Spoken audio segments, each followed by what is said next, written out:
Au nom du Père, du Fils et du Saint-Esprit. Amen. Lecture du livre de la Genèse. Quand l'homme eut désobéi à Dieu, le Seigneur Dieu l'appela et lui dit: Où es-tu donc? Il répond: J'ai entendu ta voix dans le jardin. J'ai pris peur parce que je suis nu, et je me suis caché. Le Seigneur reprend: Qui donc t'a dit que tu étais nu? Aurais-tu mangé de l'arbre? N'avais-je pas interdit de manger? L'homme a répondu: La femme que tu m'as donnée, c'est elle qui m'a donné du fruit de l'arbre, et j'en ai mangé. Le Seigneur Dieu dit à la femme: Qu'as-tu fait? La femme a répondu: Le serpent m'a trompée, et j'ai mangé. Alors le Seigneur Dieu dit au serpent: Parce que tu as fait cela, tu seras maudit parmi tous les animaux, et toutes les bêtas des champs. Tu ramperas sur le ventre et tu mangeras de la poussière tous les jours de ta vie. Je mettrai une hostilité entre toi et la femme, entre ta descendance et sa descendance. Celle-ci te meurtrira la tête, et toi, tu meurtriras le talon. Le Seigneur Dieu dit ensuite à la femme: Je multiplierai la peine de tes grossesses. C'est dans la peine que tu enfanteras des fils. Ton désir te portera vers ton mari, et celui-ci dominera sur toi. Il dit enfin à l'homme: Parce que tu as écouté la voix de ta femme, et que tu as mangé le fruit de l'arbre que je t'avais interdit de manger, maudit soit le sol à cause de toi. C'est dans la peine que tu en tireras ta nourriture tous les jours de ta vie. De lui-même, il te donnera des épines et des chardons, mais tu auras ta nourriture en cultivant les champs. C'est à la sueur de ton visage que tu gagneras ton douleur, jusqu'à ce que tu retournes à la terre dont tu proviens. Car tu es poussière, et à la poussière tu retourneras. L'homme appelle sa femme Ève, c'est-à-dire la vivante, parce qu'elle fut la mère de tous les vivants. Le Seigneur Dieu fit à l'homme et à sa femme des tuniques de peau, et les en revêtit. Puis le Seigneur Dieu déclare: Voilà que l'homme est devenu comme l'un de nous, par la connaissance du bien et du mal.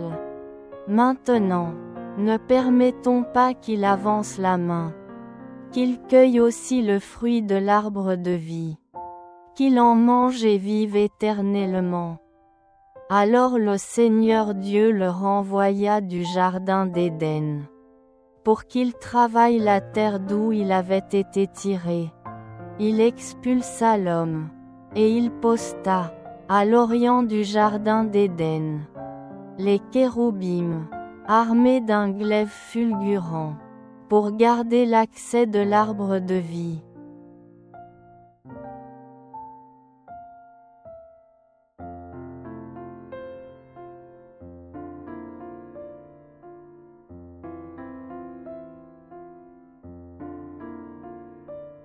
D'âge en âge, Seigneur, tu as été notre refuge, avant que naissent les montagnes, que tu enfantes la terre et le monde. De toujours à toujours, toi, tu es Dieu, tu fais retourner l'homme à la poussière. Tu as dit: Retournez, fils d'Adam.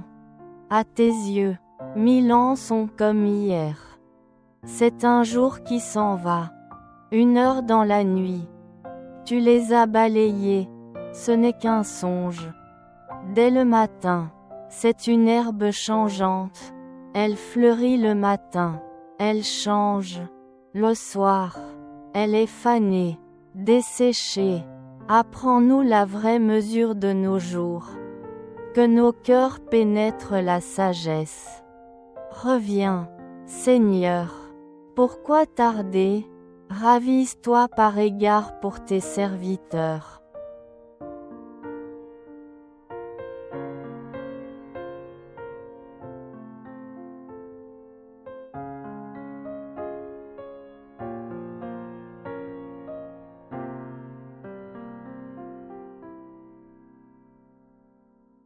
Évangile de Jésus-Christ selon saint Marc. En ces jours-là, comme il y avait une grande foule, et que les gens n'avaient rien à manger, Jésus appelle à lui ses disciples et leur dit : J'ai de la compassion pour cette foule, car depuis 3 jours déjà ils restent auprès de moi, et n'ont rien à manger. Si je les renvoie chez eux à jeun, ils vont défaillir en chemin, et certains d'entre eux sont venus de loin. Ses disciples lui répondirent : Où donc pourra-t-on trouver du pain pour les rassasier ici, dans le désert ? Il leur demanda : Combien de pain avez-vous ? Ils lui dirent : 7. Alors il ordonna à la foule de s'asseoir par terre. Puis, prenant les 7 pains, et rendant grâce, il les rompit, et il les donnait à ses disciples, pour que ceux-ci les distribuent. Et ils les distribuèrent à la foule. Ils avaient aussi quelques petits poissons, que Jésus bénit et fit aussi distribuer. Les gens mangèrent et furent rassasiés. On ramassa les morceaux qui restaient. Cela faisait 7 corbeilles. Or, ils étaient environ 4000. Puis Jésus les renvoya. Aussitôt, montant dans la barque avec ses disciples, il alla dans la région de Dalmanoussa.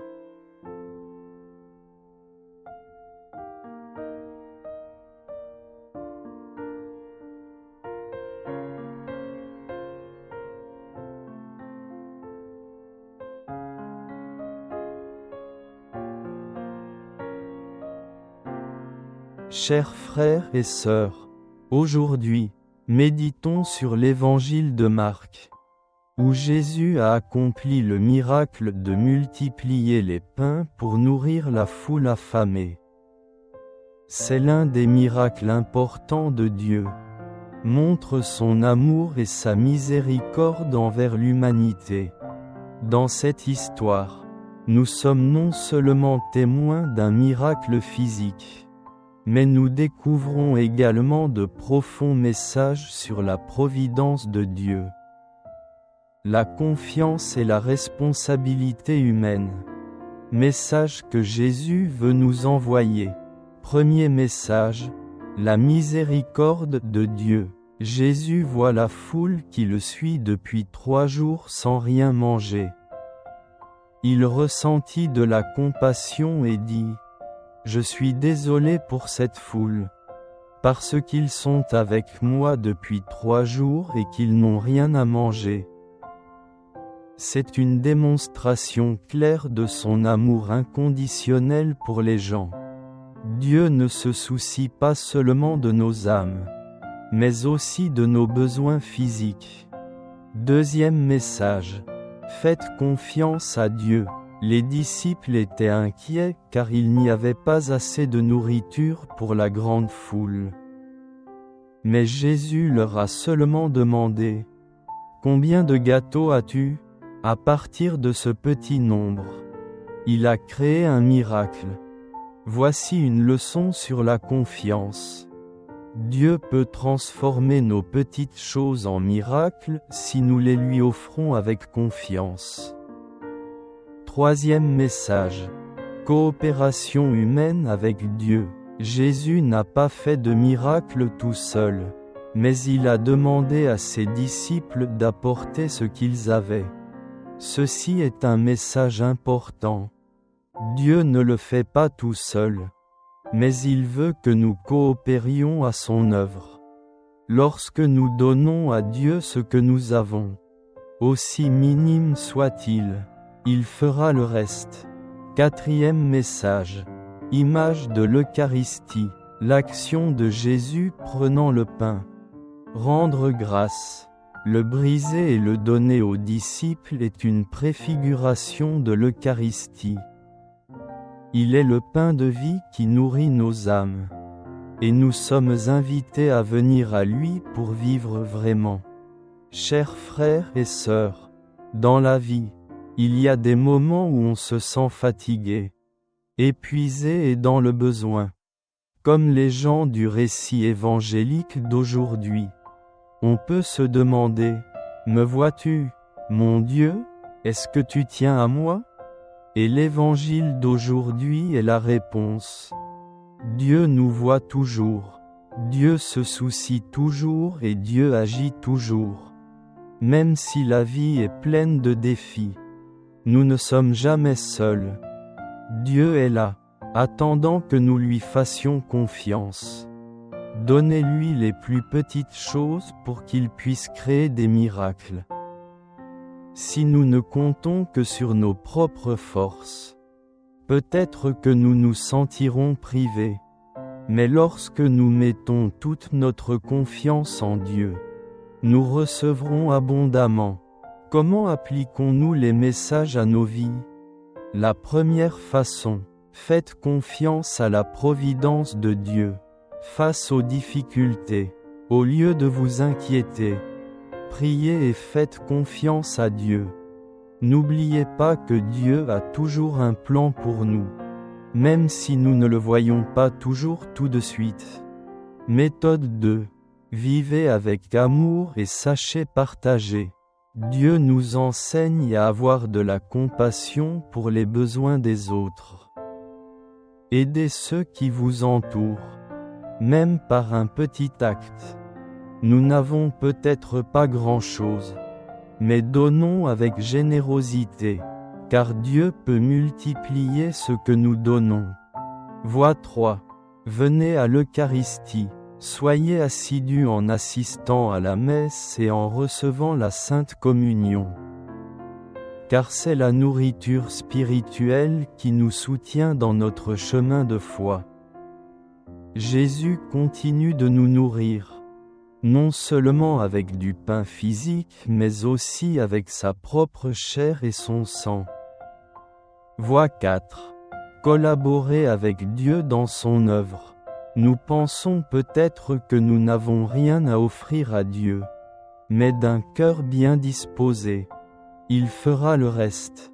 Utilisez vos talents, votre temps et votre travail pour servir Dieu et les autres. L'Évangile d'aujourd'hui nous invite fortement à faire davantage confiance à Dieu. Il n'est pas seulement un faiseur de miracles dans le passé, mais il est encore à l'œuvre dans nos vies aujourd'hui. Donnons-lui ce que nous avons. Faisons confiance à sa providence et devenons des instruments entre ses mains pour apporter son amour et sa miséricorde au monde.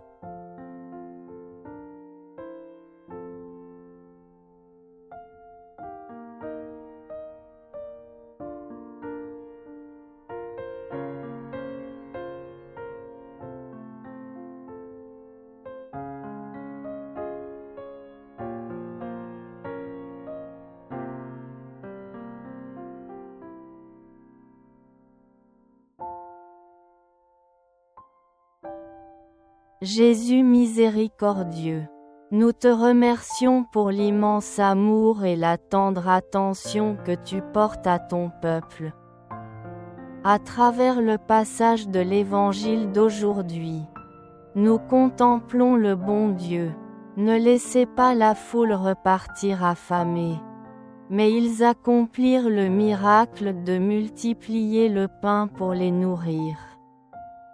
Ô mon Dieu, puissions-nous toujours avoir confiance en ta providence.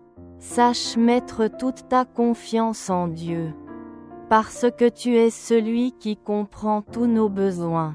S'il vous plaît, aidez-nous à réaliser que la nourriture matérielle est très nécessaire, mais de la nourriture spirituelle est la parole de Dieu et l'Eucharistie. est la nourriture qui donne la vie éternelle. S'il vous plaît, donnez-nous un cœur qui sait partager. Comme Dieu nous a appris à sympathiser avec ceux qui ont faim et dans le besoin. S'il vous plaît, aidez-nous non seulement à nous soucier de nous-mêmes, mais sachez aussi être généreux, prêts à aider ceux qui en ont besoin.